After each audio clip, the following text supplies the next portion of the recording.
नमस्कार, मैं संदीप कश्यप और आप देख रहे हैं न्यूज ट्रैक। अपने इस खास शो संदीप का समीकरण में आज हम आपको उत्तर प्रदेश के जिले और उसके अंदर आने वाले विधानसभा क्षेत्रों के राजनीतिक समीकरण के बारे में बताएंगे। इसी कड़ी में आज हम बात करेंगे झांसी जिला और उसके 4 विधानसभा सीटों के राजनीतिक समीकरण के बारे में। झांसी जिला भौगोलिक लिहाजे से देखें तो बुंदेलखंड के मध्य में बसा है। इस जिले में पत्थर का एक बहुत बड़ा भाग झांसी किले के हर तरफ फैला हुआ है। 1817 से 1854 तक शहर का प्राचीन नाम बलवंत नगर था। झांसी एक रियासत थी जिस पर मराठा राजाओं का शासन था। जून 1857 से जून 1858 तक रानी लक्ष्मीबाई ने झांसी पर शासन किया। झांसी शहर का यूपी की सियासत में ही नहीं, देश की राजधानी में भी अहम योगदान है। यहाँ के राजनेता कभी उत्तर प्रदेश में सरकार बनाने और गिराने के लिए चर्चा में रहते थे। इस जिले के राजनीतिक हस्तियों की बात करें तो सपा के कद्दावर नेता डॉक्टर चंद्रपाल सिंह यादव राज्यसभा के सदस्य रहे हैं। इनकी गिनती मुलायम सिंह यादव के करीबी नेताओं में होती है। यूपी का मुख्यमंत्री रहते हुए मुलायम सिंह यादव ने एक दफे सार्वजनिक मंच से डॉक्टर चंद्रपाल सिंह यादव को बुंदेलखंड का मिनी मुख्यमंत्री कह दिया था। दूसरे स्थान पर है कुंवर मानवेंद्र, जो कि पहली दफे 1985 में झांसी की गरोठा विधानसभा सीट से बीजेपी के टिकट पर जीतकर विधानसभा पहुंचे थे। वे 2002 से 2004 तक की विधान परिषद के प्रोटेम स्पीकर रह चुके हैं। तीसरा नाम आता है बेनी बाई की। आजादी के बाद बुंदेलखंड की सबसे लोकप्रिय दलित नेता बनी बेनी बाई धोबी जाति से आती थी। बेनी बाई कभी इंदिरा गांधी के बेहद करीबी रही। बेनी बाई ने झांसी की मौरानीपुर और बबीना सीट से 12 विधानसभा और 1 लोकसभा चुनाव लड़ा। वो 5 दफे विधानसभा चुनाव और लोकसभा चुनाव हारी।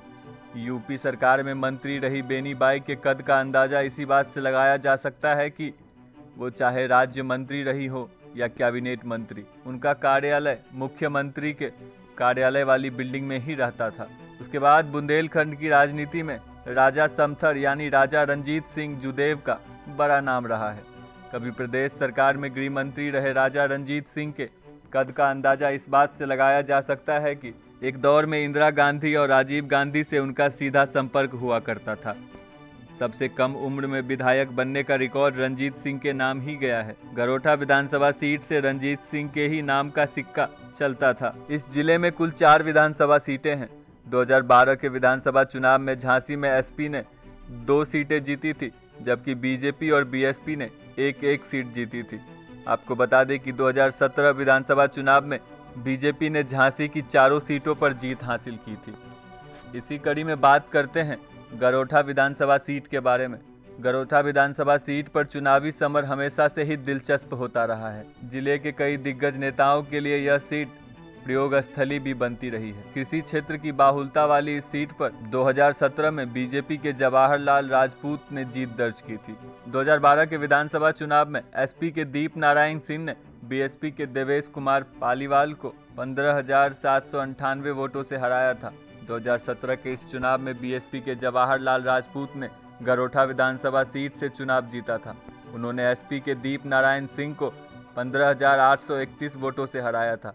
जातीय समीकरण की बात करें तो इस सीट पर लगभग 3,38,000 मतदाता हैं।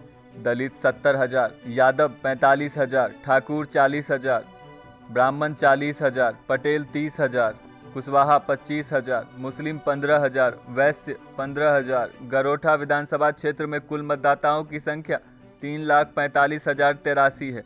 इनमें पुरुष मतदाता की संख्या 1,85,586 है, तो वहीं महिला मतदाता की संख्या 1,59,484 है और थर्ड जेंडर मतदाता की संख्या 13 है।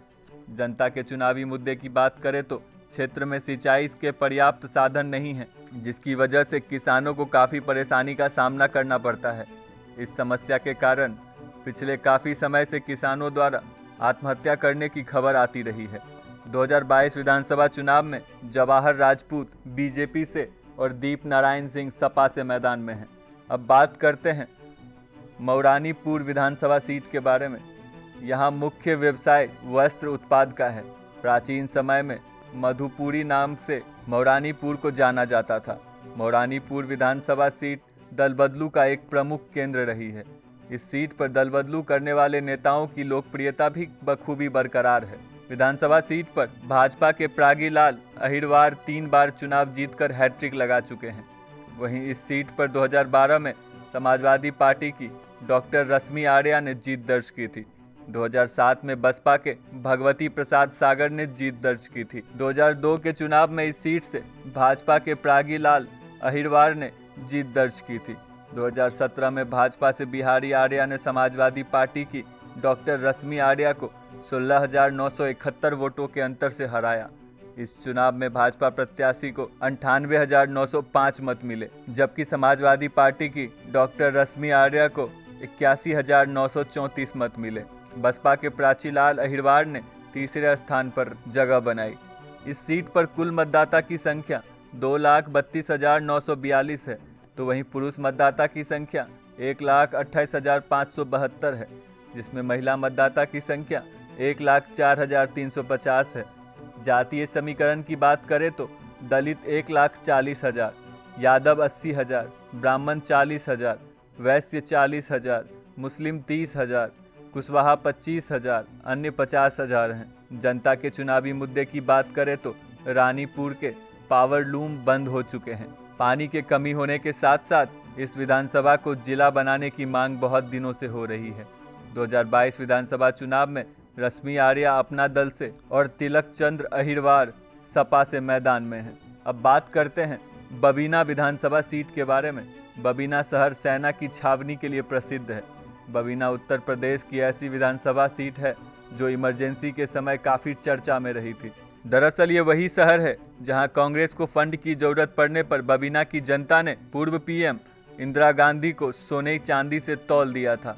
बबीना विधानसभा सीट के लिए पहली बार वोटिंग 1967 ईस्वी में हुआ। 1980 और 1985 में कांग्रेस की नेता बेनीबाई ने यहां से जीत दर्ज की। प्रदेश सरकार में मंत्री भी बनी। इस सीट के राजनीतिक इतिहास को देखें तो 1996 चुनाव में बसपा के उम्मीदवार सतीश जटारिया ने जीत दर्ज की थी। 2002 के चुनाव में सपा के रतन लाल अहिरवार यहां से विधायक चुने गए। 2007 चुनाव में भी रतन लाल अहिरवार ही विधायक चुने गए, लेकिन इस बार उन्होंने बसपा की टिकट पर चुनाव जीता था। 2012 चुनाव में बसपा से कृष्णलाल सिंह राजपूत ने जीत दर्ज की। 2017 के चुनाव में बीजेपी के राजीव सिंह विधायक निर्वाचित हुए। राजीव सिंह ने अपने निकटतम प्रतिद्वंदी सपा के यशपाल सिंह को 16,837 वोट के अंतर से हरा दिया था। बसपा के कृष्णपाल सिंह राजपूत तीसरे स्थान पर रहे थे। बबीना विधानसभा में कुल मतदाता की संख्या 3,26,097 है, तो उसी में पुरुष मतदाता की संख्या 1,73,472 है। महिला मतदाता की संख्या 1,52,591 है। थर्ड जेंडर मतदाता की संख्या 34 है। इस विधानसभा सीट के जातिगत समीकरण के आधार पर कहा जा सकता है कि लोधी, कुशवाहा व यादव बाहुल सीट है। चुनावी मुद्दे की बात करें तो क्षेत्र का एक बहुत बड़ा हिस्सा पेयजल और सिंचाई के पानी के संकट से जूझ रहा है। बेरोजगारी, गंदगी, पानी, सीवर जाम की समस्या आम है। ग्रामीण इलाकों में स्वास्थ्य की समस्याएं भी हैं। 2022 विधानसभा चुनाव के लिए राजीव पारीछा बीजेपी से, यशपाल कुशवाहा सपा से मैदान में हैं। अब बात करते हैं झांसी नगर विधानसभा सीट के बारे में। झांसी नगर विधानसभा सीट रानी लक्ष्मीबाई की नगरी होने के बावजूद झांसी पर्यटन केंद्र नहीं बन सका। झांसी में रानी लक्ष्मीबाई का किला है, जिसे झांसी फोर्ट के नाम से जाना जाता है। 1996 चुनाव में बीजेपी के रविंद्र शुक्ला ने जीत दर्ज की थी। 2002 चुनाव में बसपा के रमेश कुमार विधायक चुने गए।